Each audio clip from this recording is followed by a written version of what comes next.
अस्सलाम वालेकुम। सबसे पहले तो तमाम दोस्तों को ईद उल अज़हा की बहुत बहुत ज़्यादा मुबारक हो।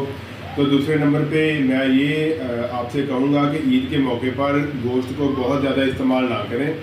ये एक दो टिप्स हैं, अगर आप उन पे अमल करेंगे तो यकीनन आप जो डायरिया और जो मैदे के मसाइल हैं, पेट के मसाइल हैं, उनसे बचे रहेंगे।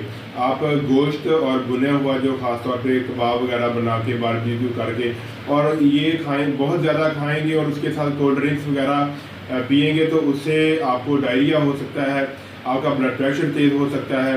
तो कोशिश करें कि इन चीज़ों से परहेज़ करें, और कब्ज़ भी हो सकती है, तो कोशिश करें कि इनसे बचें और बड़ी एहतियात के साथ थोड़ा थोड़ा करके इस्तेमाल करें।